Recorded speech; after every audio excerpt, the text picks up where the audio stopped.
Good evening, everybody. Welcome. We're very, very excited to see so many familiar faces and new faces. And whether you're joining from New York City, which is where I'm based, and actually and Chad's in the tri-state area as well, or somewhere else, we're super, super happy to have you here. My name's Cynthia Silva, and I'm thrilled to be your host for the webinar. To be clear, tonight is all about, learning practical ways to use AI, to work smarter, communicate better, and stay ahead in today's rapidly evolving workplace. We know, AI is permeating our world. So we're really just trying to, bring people like Chad to talk about the ways that they've been implementing it and to help, all of us put it into practice. Another thing I wanted to take a moment to recognize is how this night came together. Pri and I are very proud to sponsor this via Cynthia Silva LLC and Latinos in Success. Many of you know that I'm passionate about creating spaces where, CS pros can learn, grow, and build meaningful connections. Partnering with Pri and Latinos in Success makes that mission even stronger because we're committed to making, high quality professional development accessible to our community. So if there's, we're always happy to meet companies that believe in CS and support these events. So if you or your company are interested, let us know. We're happy to have a conversation with you after today's session. One final thing, just a couple of housekeeping things.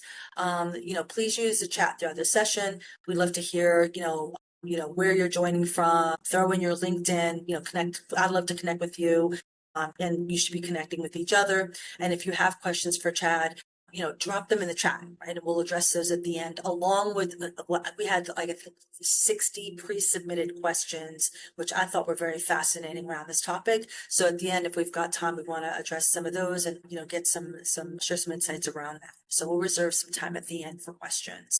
All right, that's enough about me. Let's kick this off. Chad is going to be guiding us through this conversation. So Chad, why don't you introduce yourself for those people who are lived under a rock and don't know you? Yeah.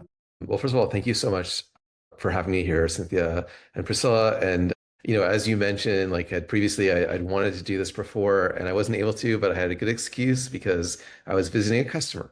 So there you go. I can, customer always wins. And in terms of my role here, I'm the head of customer success at Avoca.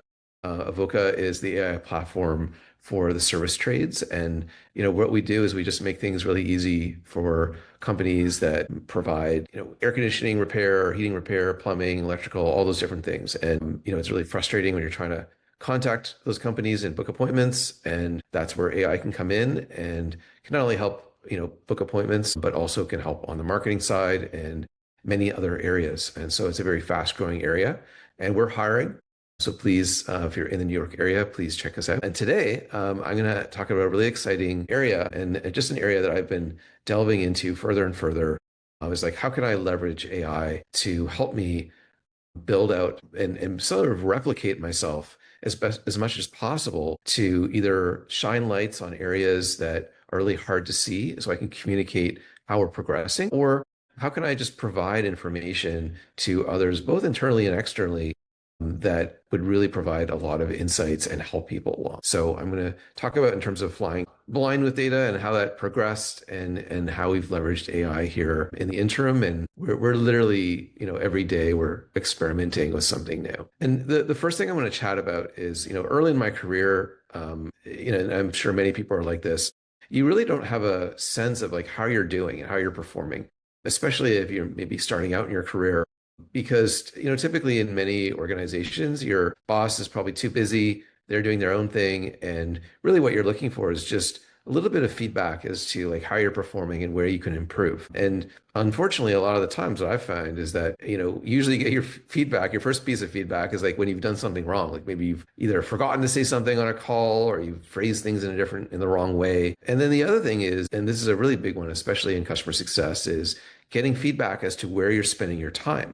Because, a lot of times our customers are reaching out to us and the loudest ones really get the most time where, if you put a mirror up to your calendar and you'd say, oh my gosh, I'm spending all this time with this one customer and they're really not paying us as much as these other customers. I really need to spend my time more wisely. It's hard to see that in the fog of war of customer success. And so it's important that, someone, tells you is hey, here's where you should probably spending your time a little bit more. So with that, what I did was I created this weekly performance report for each member of my team. And I built this with Claude Code, and what it does is it pulls in information from HubSpot in terms of the accounts that these particular individuals are managing. It looks at Slack to provide some additional context of those customers. It pulls in call transcripts from attention because there's an MCP access there, so we can pull that in automatically. And then looks at other areas. It looks at the Google Calendar, and that's important because that will look at where they're spending their time. And then what it does is it takes that information, compiles it, pushes it to a GitHub repo, and that allows me to publish it to a just this kind of protected site that's easy to access. We send this automatically, and what I found is that this keeps changing. I started off and I was sending an email through Gmail, but I found that was a real pain in the butt. So I have a 3-bullet summary of that coaching feedback, and then I have a link to the broader feedback, and that is able to run automatically and send automatically. So they found that that was a really great approach. And it's written from a second person perspective in the sense that it's not coming from me. So it's supposed to be this sort of objective, like, hey, here's what we're seeing, here's what you can be doing better. And then also what's really, really important and really interesting is that when there is feedback that's given from a specific conversation, a link to that particular call is provided. So it's not this like, hey, you did a great job, or, with this customer, it could have been better. It's like, all right, here's this particular customer, and then here's a link to the actual recording so that you can kind of go in and watch it and look to improve. So it's really trying to cover those bases that as normal, people that are looking for feedback would almost never get. Again, it's usually like, hey, you could have done better over here, but not providing a lot of guidance. So the particular report goes through where that person is spending time, as I mentioned, what went well. So again, looking at the recordings, and there is, a rubric around that where it's like, hey, this is what we're looking for from these particular calls, and then where they can improve. And very like specific and grounded around what went well and where they can improve. I provided some very specific areas as to how I would like the call to run. So for example, coming with a clear agenda, bringing particular points of value, and that could be, some data that we looked at before just jumping on the call. But the whole idea is like, it's not just coming on the call and kind of throwing it over to the customer and saying, hey, what would you like to discuss? It's really trying to get the team with a frame of mind where you're coming with a point of view and you have a specific objective that you want to accomplish in that particular meeting. And so there's other areas as well. Another one would be posing specific types of questions where you can learn, more about that particular customer. Another one would be then towards the end of the meeting where you determine what the action items are and who should be owning those action items.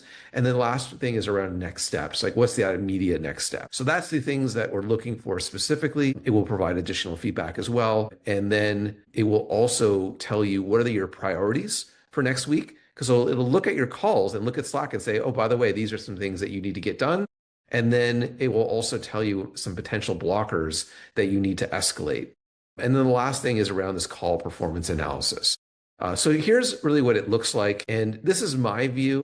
Each individual, they can't see the other people. And this is all fictitious data. I would not show real data here. But as you can see, it has a high level summary in terms of, who that particular person spoke to. And what's funny actually is that this particular example, there's some truth to it because we did have an offsite in Mexico. So it was basically saying this person was at a beachfront in Mexico. But what was interesting is that the person was still on this company trip, but they did meet with key clients. And you can see, how many calendar events that they had, how many Slacks they may have had about the particular customer. And then it's telling them, where, they spent the most time with that particular customer. And we'll get into some more of that specifics. But even showing a person where they spent their time and who they spent their time with is really, really, really helpful. Then we kind of get into the specifics here. And so it talks about where you can improve. And so there was an escalation and, it was just saying, hey, like you could have escalated this in a little bit of a different way. This one here, it's Project X engineering ownership is still unresolved. So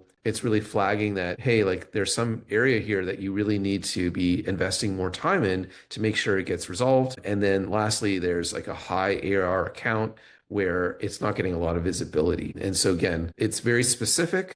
It's providing a reference link so that person can click into it, and it just makes it and calls it out very succinctly. And then this here is a Slack message where, we send to the individual. And actually, since then, I've made even more improvements to this, where I actually have bullets that pick key things out of the page, and it actually provides it right there, and then has that link to that broader page.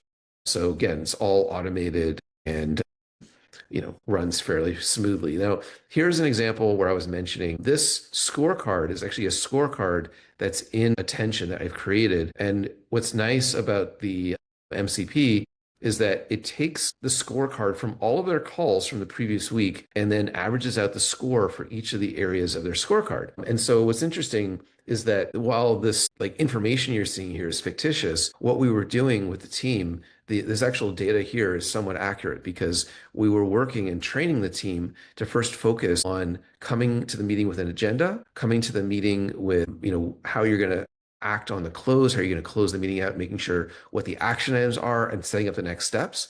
And then subsequently, from this, we've actually been working on training the team to pose key questions. So we recently went through a workshop where we train them on asking specific strategic questions. And then we're having actually breakout sessions with captains for various people in the group, so that they can actually discuss how those key questions landed and then determine what worked best, what didn't. But the whole idea is trying to change the frame of mind, where the frame of mind has been in the past, where it's really been issue resolution type calls, to try and take a step back and I'd say ask more strategic type questions.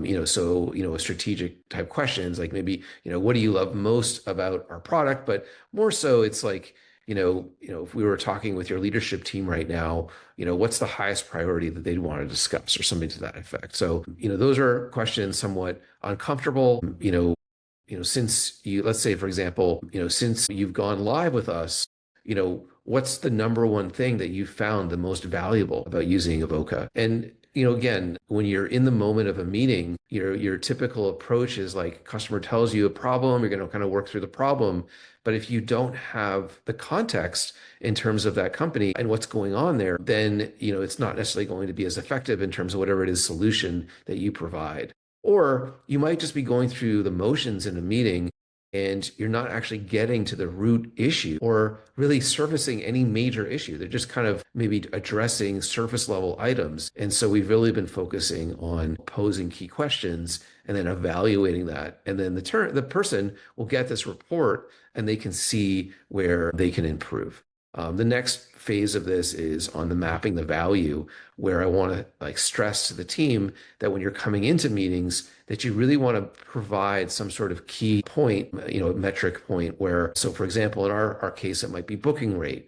So let's say, for example, your booking rate has improved by X% in the last, few months. Here's what we're seeing, and then here's some other things that you should consider. Or on the flip side, let's say your booking rate has decreased. We've actually looked in terms of how you're leveraging Avoca. Here are 3 things that we could see that we want you to test and experiment with. And so that's just a good way of framing the conversation, where you're not just coming in and, kind of letting the conversation go. It's you're coming with something of value, something that they're going to see as very important and that will help their business. And again, the whole idea is that we want to build trust, and then they'll want to join additional calls with you. And we're especially seeing that because we're growing very fast, and we want our new technical account managers who are joining calls to come in with a point of view and instantly build that rapport with the customer. So when we first ran this, what we found is that we were wasting a lot of time with deadbeat clients. And that was something that that our team just kind of found and this is normal. It's the clients that yell at you the most, that you're going to probably spend the most time with. And I think the other thing that we found is that there were a lot of situations where our support team really should have been picking up some of these items, and our team was sort of acting as support and addressing these questions. And in some cases, and even in ours, we're in a transformation right now. We're moving through and improving our support. And so some of the things are understandable as to why the technical account manager was sort of diving in to those particular support areas. But it's really, really important that you shine a light on it so you can work at improving that. I even have gotten to the point where I actually know the percentage of email that comes into my team that is support related. And I've put an OKR on actually reducing that significantly. And so I'm working, our support team now rolls up into my organization, and then we're working together on how we can improve that. But it's more than just telling your team, hey, like stop answering questions, support questions. It's actually a big cultural shift, and you have to be very deliberate about it. And that's why things like this are so important. And of course, like if you're spending a lot of time on support, then what typically happens is the customers that are paying you more that are tend to be very happy. Even the customers that are maybe not paying you like the top accounts, but they're paying you a significant amount, they're happy. You're typically going to leave them and not touch them. And then issues will crop up. And now it's like this cycle. It's like you keep going after fire after fire after fire rather than trying to find items that have a little bit of smoke and address them and, show that you're like very valuable where you're finding these items and giving them tips to make improvements rather than waiting for the next, I don't know, bomb to fall where you have to address that. And then it pulls you away from other things. And again, like nobody was at fault here. It was just more so that we're all kind of flying blind and we needed a little bit more. So that's one part of how I've helped the team, leveraging it's fairly simple, like using Claude and using the MCP from various different things. And now I've actually got exposed to a way to pull data out of our ticketing system. And so I want to expose that as well, where I want to show our TAMs that like, hey, like here are the top issues that your customers are seeing. And maybe you should be getting on that prior to the customer escalating something to you. And so this is sort of this rotation out of where all these things were coming to them. They're going to go more into support, but still giving them the visibility so that they can be more proactive rather than things blowing up in support. The next thing that I wanted to talk to just to, Chad, really quick, yeah, but that was like so many things that I thought was so relevant. And I think especially some of the use cases, I'm certain it's going to resonate with the people on this call. But I guess one quick thing, because yeah, you put it on very simply saying, hey, listen, I use Claude Code and I was able to kind of integrate these disparate, data points and, to create much more of a holistic view of the customer. Were there any blockers internally that you had to kind of like convince people, like, some of your peers? And, any tips for others that are looking maybe to, because I think this just makes sense. Like, you know what I mean? Like if you can get like that sort of data very quickly and easily through integrations, what any tips or things you could share about that? yeah. So it's a good question.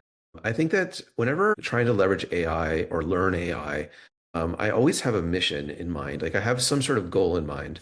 And what I would, advise people is that it's really crazy how much you can do and how much you can kind of power through things that you thought there's a big wall and I can't get around that.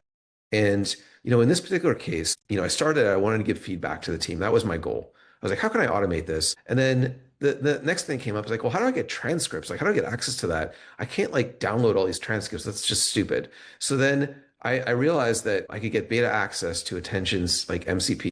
And I was like, oh, I can grab that. Like there's so much valuable information in there. And so then I was like, okay, well, how do I then deliver that to the individual? And so I started by sending, and what am I going to say to them? It's like, well, my first premise was like, let's show them kind of where they're focused on, because I really want them focused on, where the highest leverage is. And I want to help them so they don't forget things that they need to focus on. And then I want to help them on how they can be better in their particular calls. And I can't meet with them for one-on-ones. So I've literally just been hiring up leaders to help me with that. So that was the premise. And so when I started to deliver it at first through Gmail, I found that it was just very cumbersome because it would create all these drafts in my inbox because it wouldn't send it automatically. And I was like, all right, this is just ridiculous. Like I can't work this way. I can't just go and start sending out like literally like 30 emails. And so then that led to Slack and sending it in Slack, but Slack's restricted as well because it has restricted in characters. And so then I was like, okay, I want to put this onto a web page. How do I do that? And so that I just started working through that. It's like you have to create a GitHub repo. I was like, oh, okay, I get GitHub, but I don't want to create a repo. I don't want to do that. So it's like just go into GitHub and set up an account. I was like, you do it. Like you do it for me. They're like, okay, well, you don't like you're being lazy here, Chad. Like all you have, like just go in there, like first set up an account. I'm like, okay, I have an account in GitHub.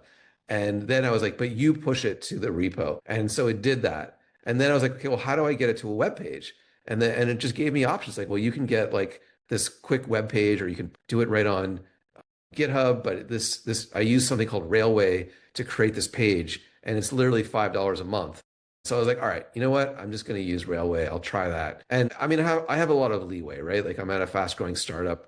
Other companies will have kind of more, security concerns around these things. But the other thing I did was I just tested it out with a few people. And this actually is a real person on my team, and she really loved it. She was like, "This is so cool, thank you." And so that's the general reaction from people because they don't get this type of feedback. And so that's just really how it evolved. And I'm continuously iterating it. I actually looked at it this week and I was like, I gotta make this better. I need to like add some spice into this. Maybe like what's a funny like moment that happened to one of your calls or something like that. Like that's the thing where you can get really inventive and make it more fun and maybe start to change up the emojis in the particular Slack message so it doesn't look like, the same thing over and over again. And it's just very, very easy to do. So, because I don't want to be an administrator, an AI administrator, I have like more things I need to do, but I really want to do stuff like this because it inspires the team to be thinking more. And the latest thing that I did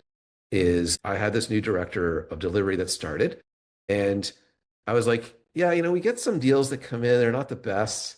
They're a little shaky. So I was like, you know what? Why don't I create a Claude, skill that goes up into the sales funnel and looks for potential issues and then surfaces them. And here's the criteria that I want to use for that. And let's write that to a Slack channel that we both can see. And let's have that run daily. And so we call it the risky deals Slack channel. And so the new person that started, she's like, oh, this is great. Like, here's where I need to start to try and, put some more boundaries up and focus on how we can better scope some of these. And that's just again like an idea. It took 3 seconds. I like it when it's automatic, that I don't have to put much effort into it. And then I can look at tweaking it and improving it. No, that's awesome. And again, you're saying so many things that resonate. I guess one last question on this too, because just love everything about this. And we know this, enablement is extremely sketchy. Sales gets a ton of enablement, CS doesn't.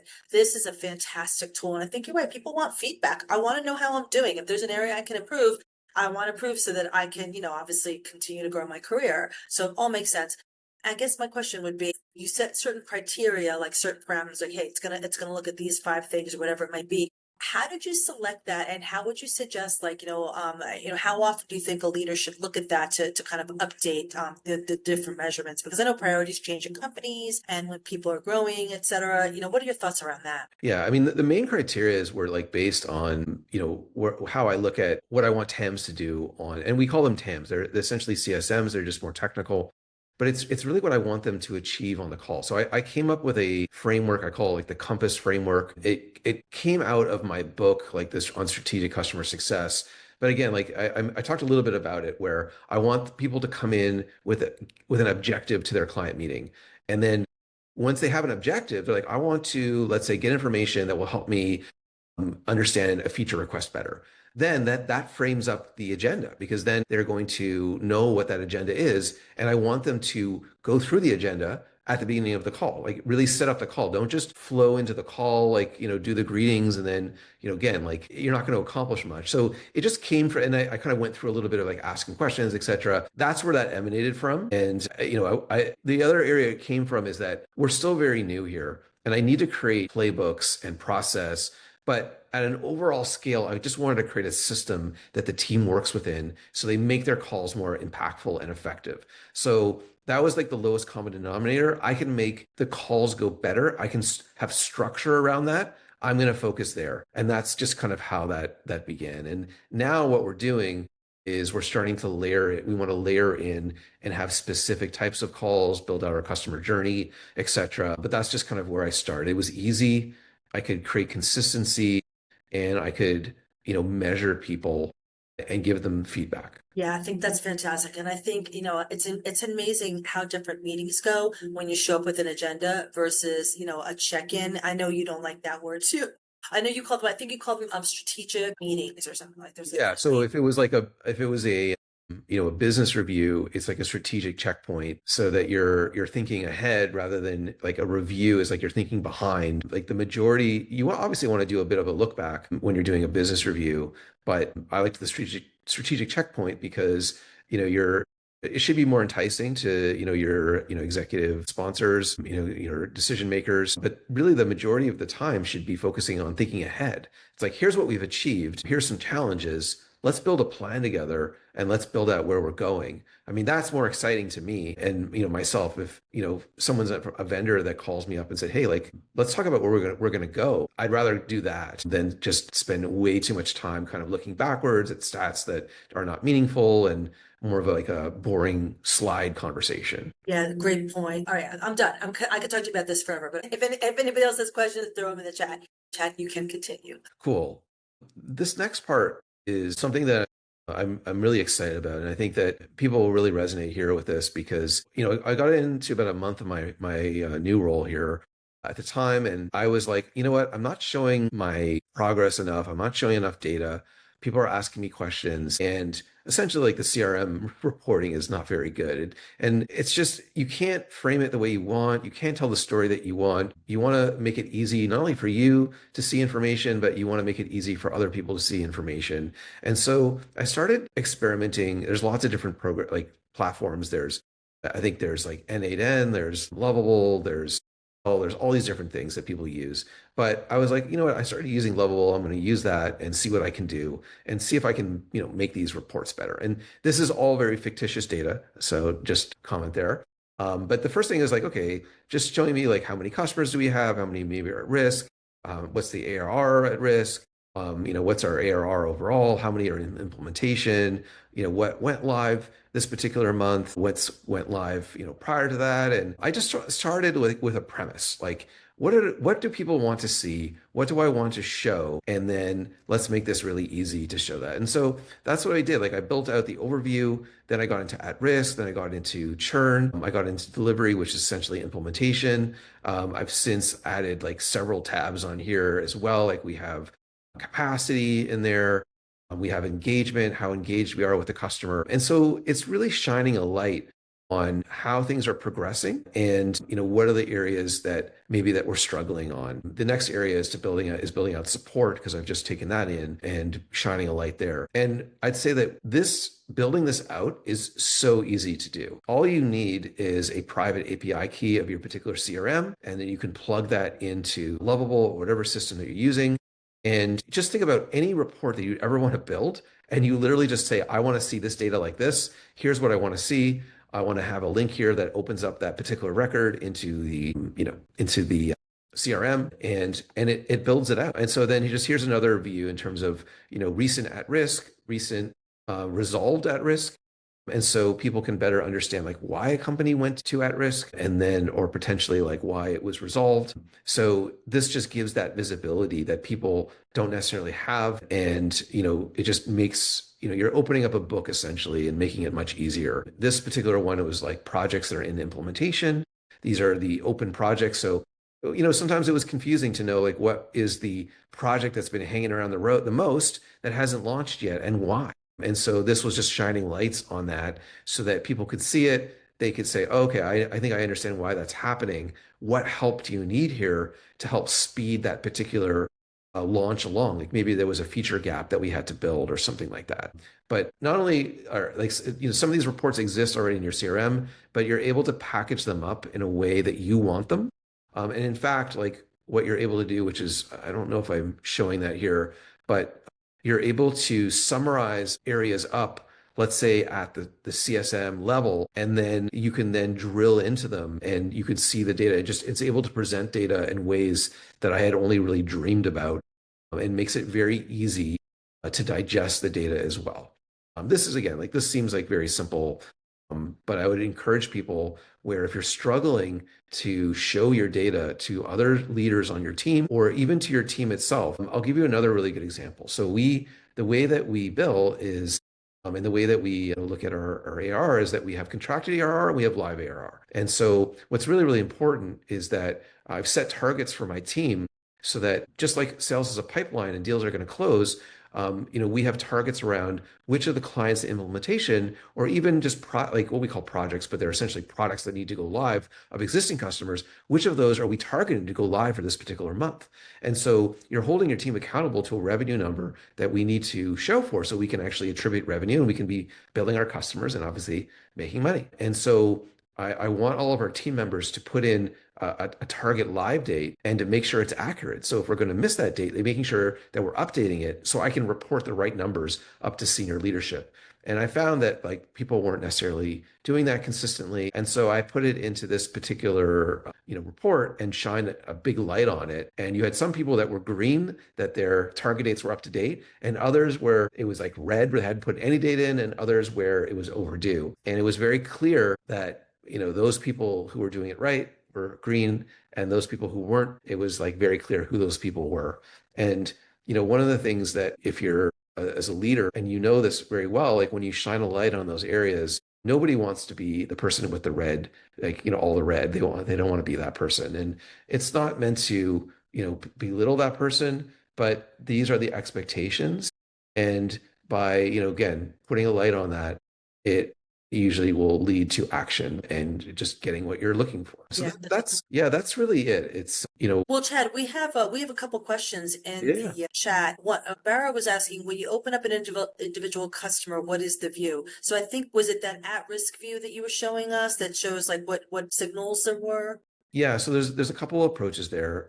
Sometimes it's like it shows like an account line, and then I'll have a drill down. It'll just like open up, kind of like if you had a Notion, it kind of opens and gives you more details. But usually what I do is I only show the surface level information here, and it'll link directly to a company record in HubSpot, or we use projects in HubSpot. So it'll link directly into that. Got it. Thank you. And then Sally was asking, do you use a CSP like Gainsight or Catalyst? Well, Catalyst doesn't exist, I don't think. Or is this your CSP?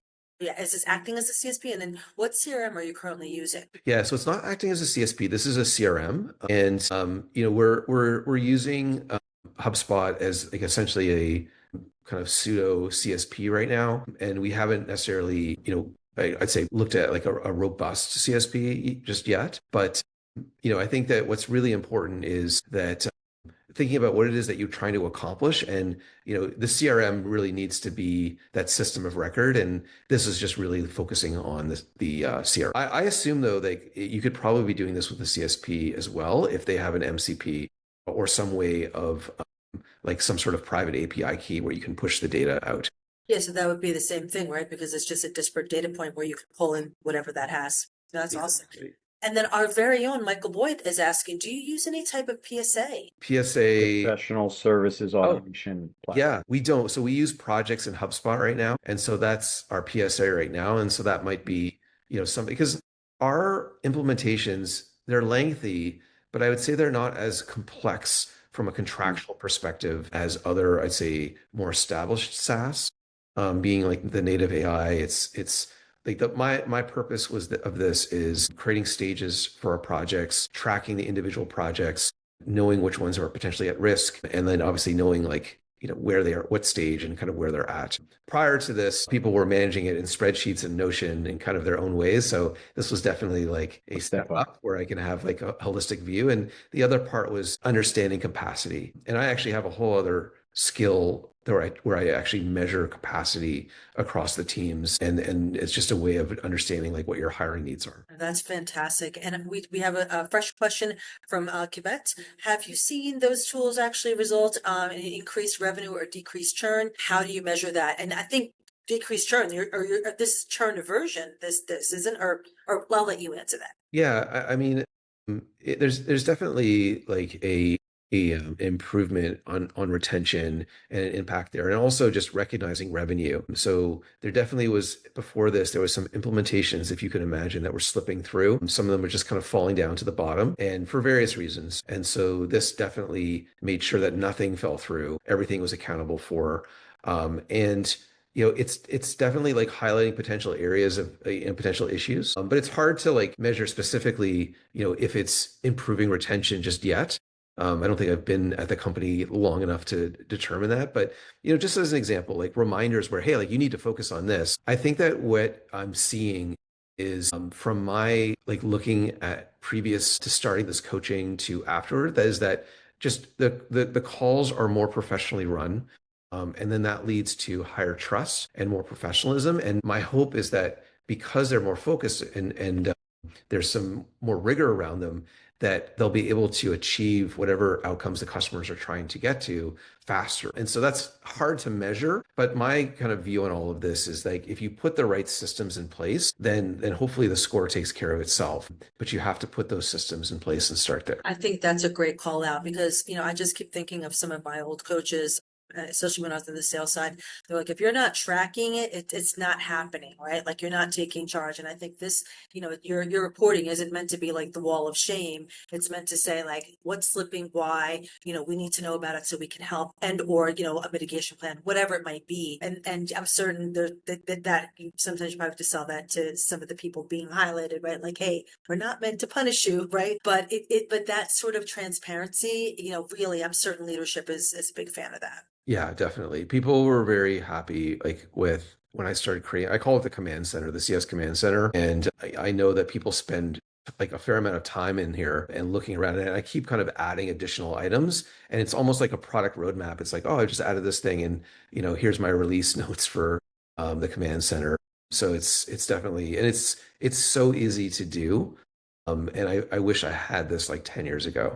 I think we all feel that way. Again, like these disparate data sources, that's what CSM spent half their time doing, right? Going into looking at Jira tickets, going into if you have a CSP, into Salesforce, into your emails.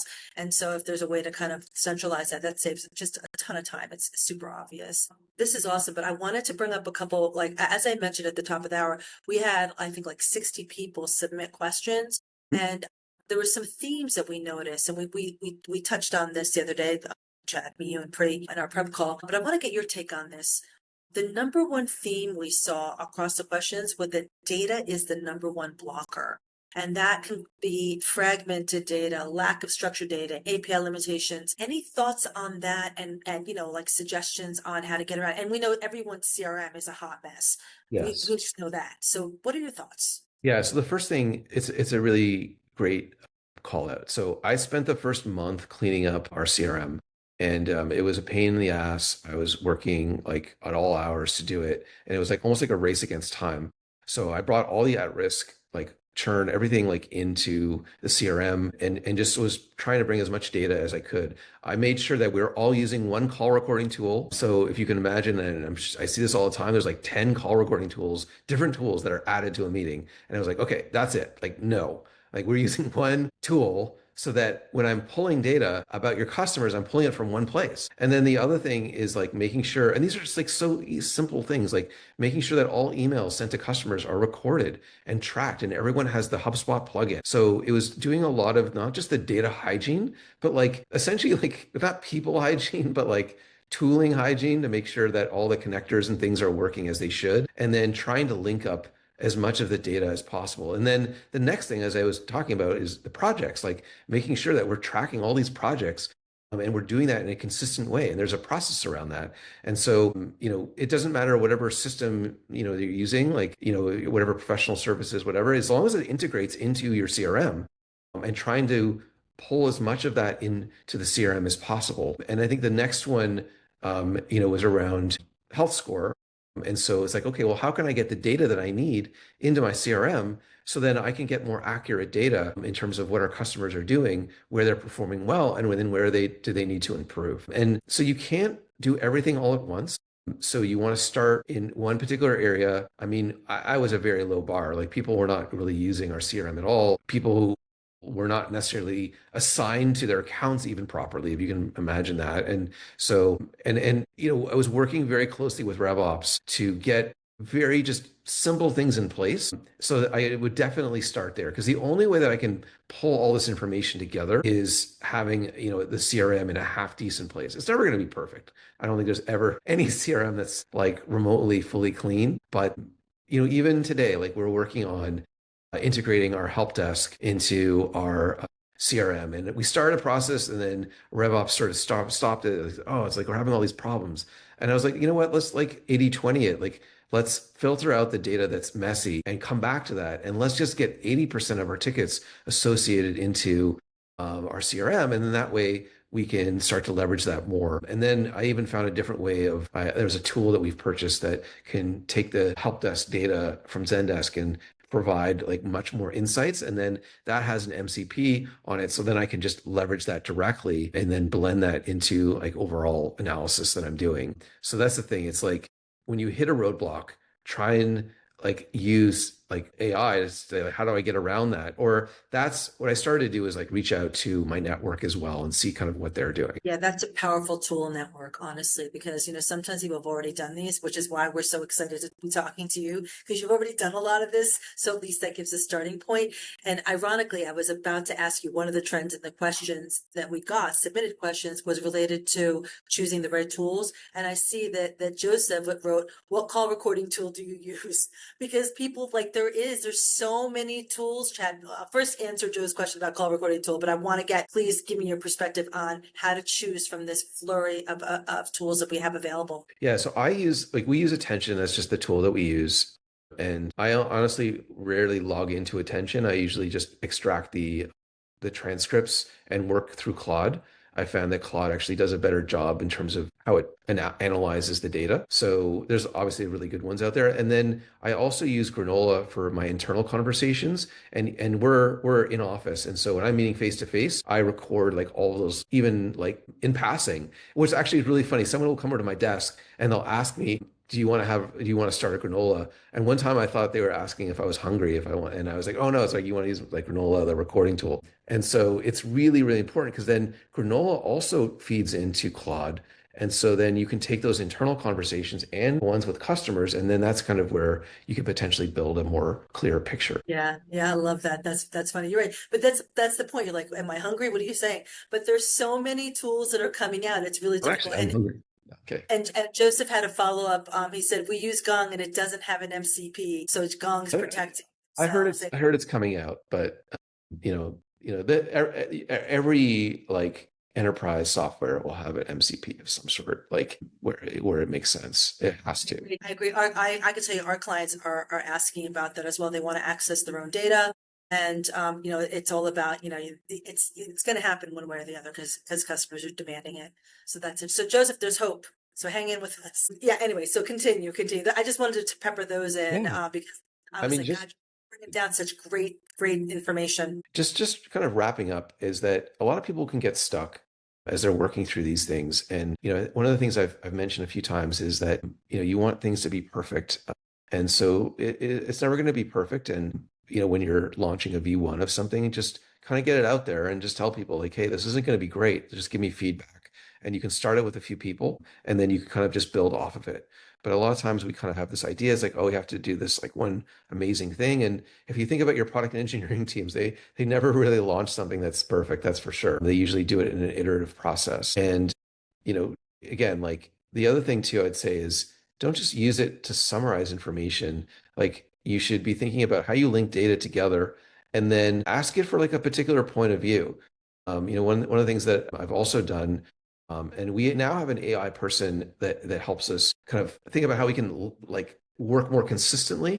And so one of the things that we did is I wanted to create a better meeting prep. And so I worked with that particular person on including certain things in the meeting prep so that we collect better information about the client. And then there's almost like a few things. One is like, I wanted particular questions I wanted them to be asking as part of their meeting prep. So like getting prepped questions based on the objective of the meeting, which is an input. And then meeting starters, like how should you start the meeting, which I think is really cool because, why not start the meeting off with like some sort of informed piece of data about the customer or, and it could pull it from anywhere, right? It's pulling it from like Google News or whatever. And it's just helping create a better meeting. And so that was the idea there. And so the point of it is like, don't just summarize data, like ask for like, AI to give you a perspective. And then that can just make that person using it even better. And then, making sure that, that you focus on what's going to have the biggest impact. And then I'd say the last thing is just explaining why. Like a lot of people will just push out various different tooling and whatever in AI, and it's important to explain to your team like why this is important and not to go kind of too far, too fast. So yeah, that's really it. Start one place, pick a data source, ask a particular question, something you're trying to solve, and then build a simple solution and kind of go. And that's it. Like I did make, probably an earlier iteration of the prompt available. So you can use that QR code or go to strategic customer success/writing. It goes to like one of my blog posts. And, again, you asked Cynthia where all this was sort of emanating from. And a lot of it's emanating from my book. And it's really just how to have better, stronger relationships with customers. And also, this is all about how you build stronger relationships with your counterparts in different functions. And so the command center was about, it came from someone on our partnership team saying, hey, Chad, like, I have no idea what's going on your side. Like, I really want to know. I was like, okay, that's a good question. What do you need? What would you like? And then it just started from there. And that's kind of where that command center iterated from. And so, yeah, I just encourage people to experiment and try different things. I love your book. I think it is kind of like the most current modern book on customer success and being strategic. And I know that word strategic is thrown around a lot in customer success, and a lot of CSMs get confused. If you're confused, read this book because there's not just one way to be strategic. And one of the things I love about that, and you've talked about that throughout tonight's conversation, is your focus on discovery, because I'm an ex-salesperson, so to me discovery was always crucial. If you really wanted to understand a client's needs and their problems and how to help them solve them, you have to ask questions, and not generic questions. You have to do your due diligence and go in and use your AI tooling here. These prompts and workflows helps bring that data to clients, which makes them feel more comfortable opening up. Like, got it, you see me, you're looking at me, with information that's relevant. I will, if you're asking the right questions and bringing the right value added data points, I will share what our struggles are, and maybe we can expand our relationship, right? And at the end of the day, that's the job that CS is in. It's about retention and it's about growth with the client, right? And not a lot of times CSMs, and I'm certain you've heard this a million times, Chad, I don't want to be salesy, but it's not being salesy when you're having value-added conversations with clients and helping them grow their business with your solutions. So it's leading to the solution and not with the solution. So I can't talk enough. I can't say enough good things about your book. I love it. And I love all the, what you shared. Any final thoughts, Chad, from your standpoint? No, I mean, feel free to connect with me on LinkedIn. And, everyone's experimenting and trying different things. And I just encourage people to share like what they're doing, because it's the only way. Like, I get inspired by like what my VP of sales does. He shows me things that he's doing. And then that's kind of where some of these ideas emanated from. And so just keep sharing things that you're doing. I agree. And that this is also where like your network comes in handy, because if you do, I don't know if anybody, I'm a big, believer in community. And there's so many great customer success communities. Obviously, Latinos in Success, there's CX Exchange, there's CS in Focus, there's CS Middle East. There's a ton.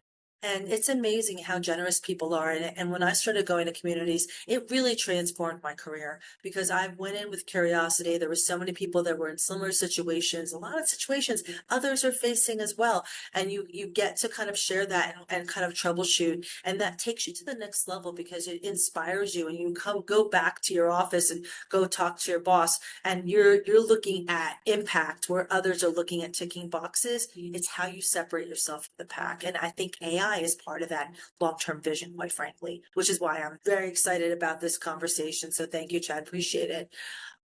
Wow, that was like so much information in such a short time. Chad, you must be exhausted. You're probably like, let me go. But before everyone leaves, I just really, really want to thank you for sharing your expertise. I mean, it really matters. This is the conversation that I hope continues with everyone here and beyond that. And I want to thank everyone who attended to being a part of this conversation with us. I hope you leave inspired to experiment with AI. And just continue building your skills in this space. You have to start somewhere. And I love that you wrote, Chad, make it simple. Whatever you do, start simple, right? You don't have to be something complex at the start. So please stay connected with me and Pri. We're already looking at additional events, in the coming months. We'll keep you posted on that. And once again, if your company would like to be partner with us, we'd love to learn more. So, keep us posted from there. And in the meantime, be well. If you're in New York City, stay cool. And Pri just dropped in, CS Week, which has now been branded Moment 2026. This is event not to be missed. It's happened the last 2 years here in New York. Everyone goes there, coming in from out of town. It's fantastic. So many great speakers at that event. If you're going to be here October 6th, I would definitely advise you to try to attend that event. And not just that, it's a week of events. And so basically that event's kind of the anchor.